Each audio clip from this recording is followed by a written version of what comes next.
I'm an unwanted child. The little girl is only 5 years old. Being abandoned by both parents was quite a shock for her, and her eyes held no light. She is the child of my husband and his mistress, whom he left with me after our 10-year marriage. My husband disappeared without a trace, and there has been no communication. Somehow, I felt sorry for the child and decided to live together for a while. As we spent time together, we gradually grew close. Before I knew it, I loved her like my own daughter. Strangely, mysterious events began happening around me. I was born with a heart condition, and since getting married, I've been a full-time homemaker. I'm 38 years old, and my husband Michael is 40. Initially, we both strongly desired to have children and underwent infertility treatments. Considering the strain on my heart and the risks associated with pregnancy and childbirth, we proceeded with mutual understanding. However, even after 10 years of visiting hospitals, we remained childless.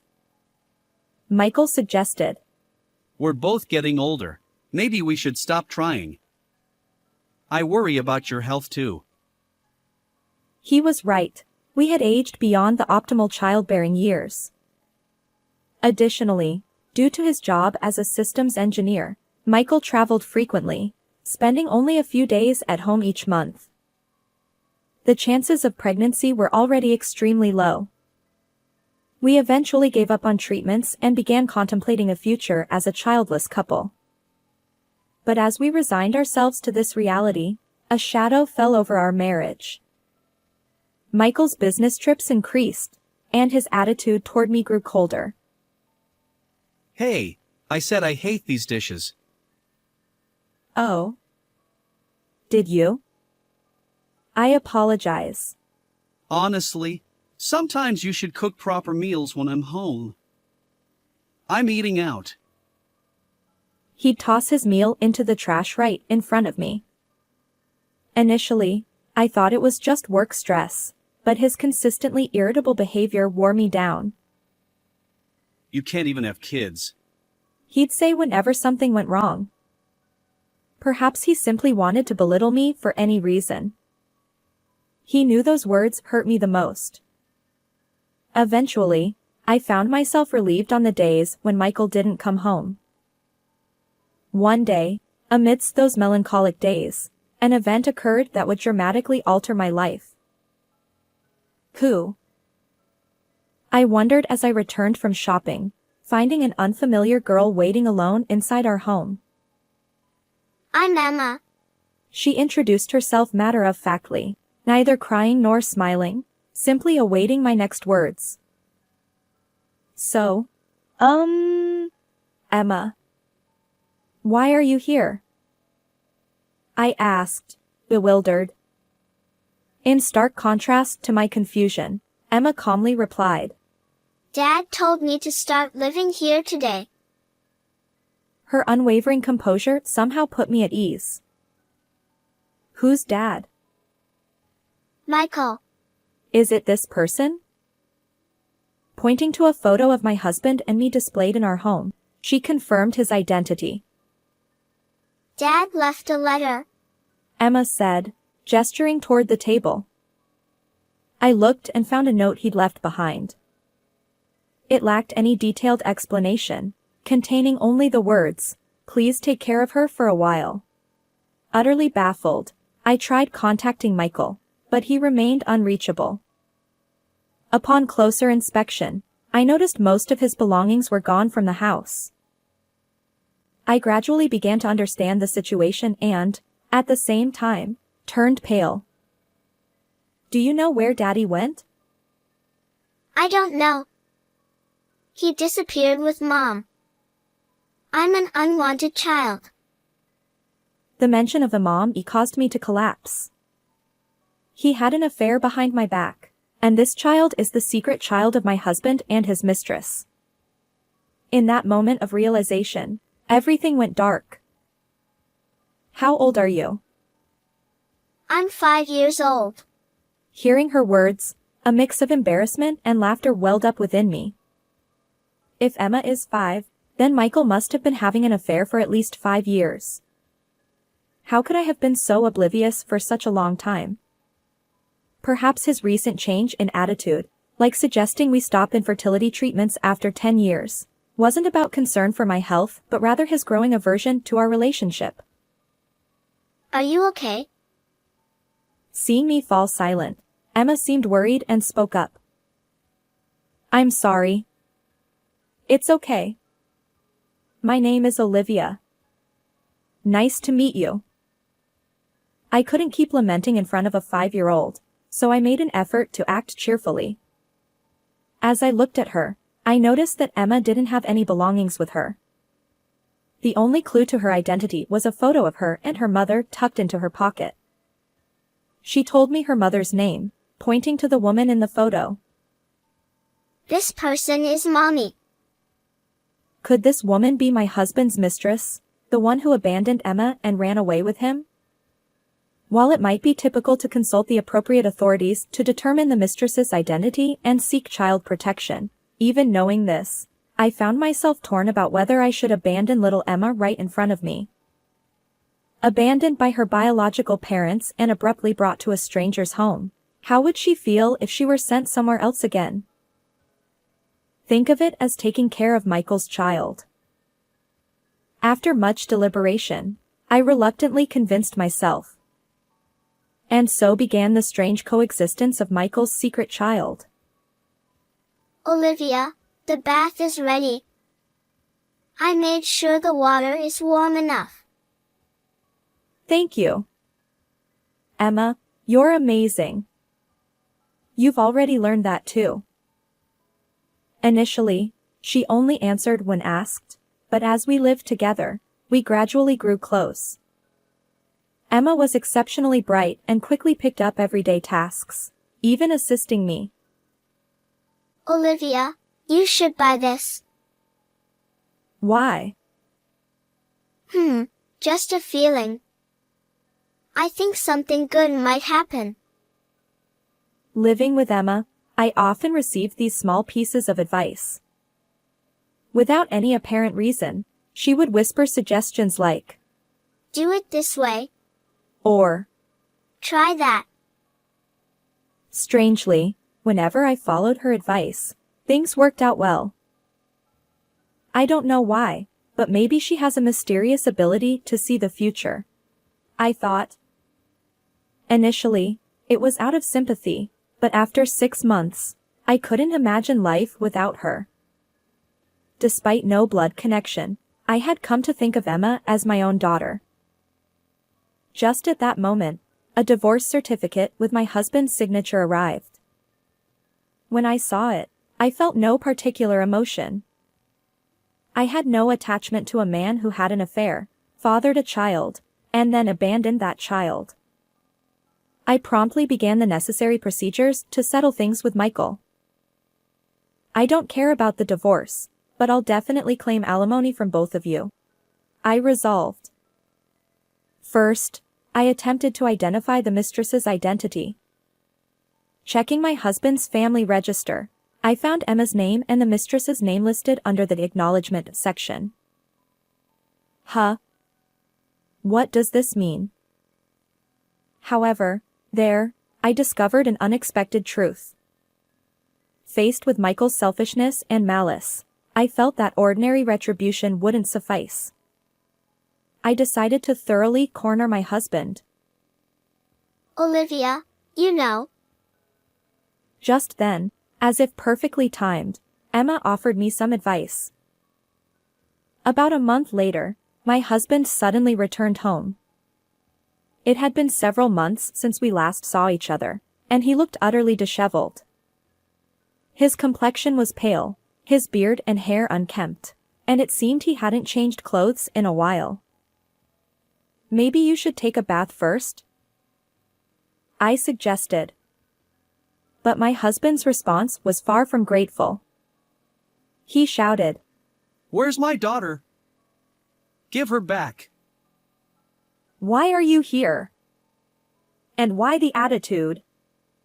Normally, I wouldn't even let you inside the house. Enough! Give me my child. She's mine. Ever since she disappeared, nothing but misfortune has befallen me. Before he could finish, he clamped his mouth shut. Interesting choice of words. What does your misfortune have to do with Emma? He stammered. Well, you see. Is this misfortune related to Mom's parents' company going bankrupt, or your affair being exposed to another woman, or perhaps a personal illness? I pressed. As I confronted him, Michael's eyes widened, and he froze. You've had 3 other relationships besides me, haven't you? I know all about them, I declared. I had thoroughly investigated my husband, revealing his actions. According to the family register I checked a month ago, Emma's mother had already passed away. The woman Emma called Mommy was deceased, and the one she referred to as a mom had vanished along with Michael. I successfully enlisted the help of a private investigator and met with Emma's mother's brother. You met this woman during a business trip. This person is the first mistress, Sophia, and Emma's biological mother. Sophia's brother explained that he hadn't known anything about Sophia's life before her tragic accident 6 months ago because they lived apart. When I requested further investigation from the private investigator, the backgrounds of both the woman whom Emma referred to as a mom and the other lover have gradually come to light. Emma used to call the woman who disappeared with you Mom. Such a tasteless way to address her. That's because Emma cried and missed her mother, so I just told her that the new woman is her mom. When the first mistress was no longer around, he smoothly moved on to the next woman. It seems my husband doesn't consider Emma at all. Next, this woman is the heiress of a major corporation, Isabella. Apparently, there was no successor. Now I understand why you entrusted Emma to us. Additionally, Michael had an affair with Charlotte, a receptionist working at an out-of-town branch. He maintained this relationship during his business trips. We'll discuss this later. Just give me back my daughter. She's the only one I have. Don't dodge the issue. And what do you plan to do with her now? What's wrong with a biological parent taking the child back? She's mine. I need her help, just like before. My husband, perhaps already unapologetic, began to speak without concealing his true nature. Emma's mysterious abilities apparently manifested even in front of Michael. She began to speak early, often offering advice to him. When he desired money, she accurately predicted lottery numbers or which horse to bet on in horse racing. I used to find it creepy, but if it's useful, I'll use anything. You're despicable. You're a completely different person from before. Let's get a divorce. And of course, I'll be seeking alimony. The divorce papers have already been sent, haven't they? Besides, you and Emma are practically strangers. As her father, it's my right to take custody. Once that happens, money will come in quickly. My husband's shameless words made me feel nauseated. What are you saying? We're definitely going to fight for custody. You and Emma have no real connection. No, Emma is my adopted child. So I have the right to fight. My statement seemed to genuinely surprise Michael, and his eyes widened. Despite being the one who initiated this situation, had he truly forgotten? Weren't you the one who agreed to Emma's adoption by me? You even signed the paperwork. Since leaving Emma in my care, it appeared that Michael had been progressing with formal engagement to his second mistress, Isabella. He planned to initiate the divorce at the right moment and join Isabella's father's company. I maintained a calm facade, sending Michael the necessary documents with the phrase, "I will take care of this child. Please approve the adoption." It was Emma's advice that led me to seek revenge against Michael. Make me your daughter, Olivia. In pursuit of his marriage to Isabella, Michael readily agreed to Emma's adoption. However, shortly after Emma officially became my adopted daughter, Isabella's parents' company faced financial difficulties and went bankrupt. Realizing he couldn't secure a position at Isabella's company, Michael swiftly shifted his attention to another woman, Charlotte. Unfortunately for him, Charlotte discovered his marital status through other colleagues. Additionally, Michael's own health issues began affecting his work. Why do you know all this?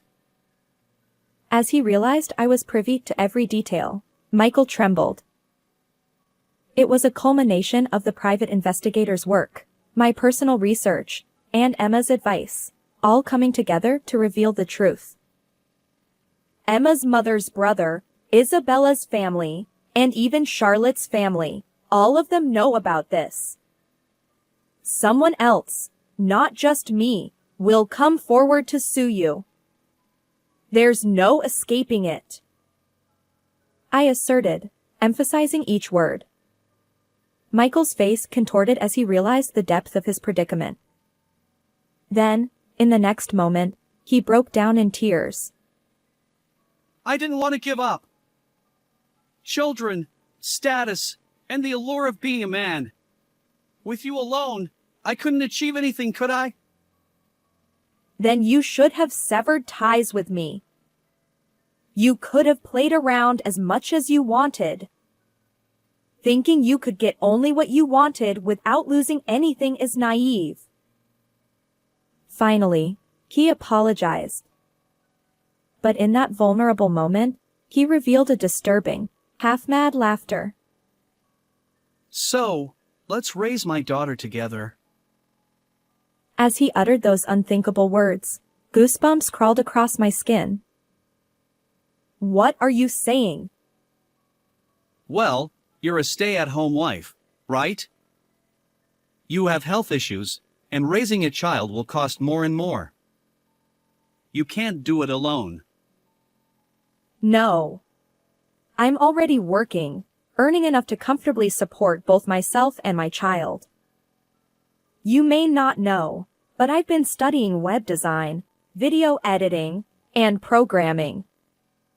I've built a stable income even before Emma arrived. Fine, I'll leave this house. After all, it's in your name. My husband remained silent, merely moving his lips without responding. I informed him. I'll handle the legal matters through a lawyer. I began packing my belongings. But he pleaded. Wait! Let me see Emma! While Michael kept repeating the same thing like a broken record. Unfortunately for him, Emma wasn't here that day. Besides, I had no obligation to fulfill his wishes. The subsequent divorce proceedings were surprisingly uneventful. All communication went through our lawyers, and the divorce was finalized smoothly. We settled on alimony and child support arrangements. Despite my initial apprehension, Michael seemed too preoccupied to contest anything.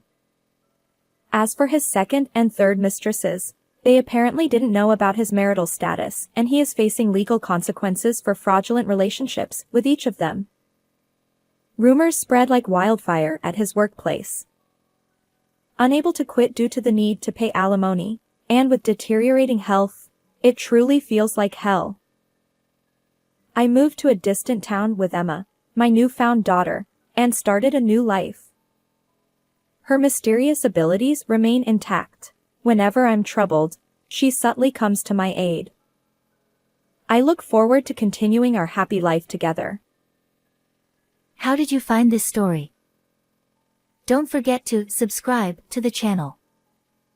Until next time in the next video.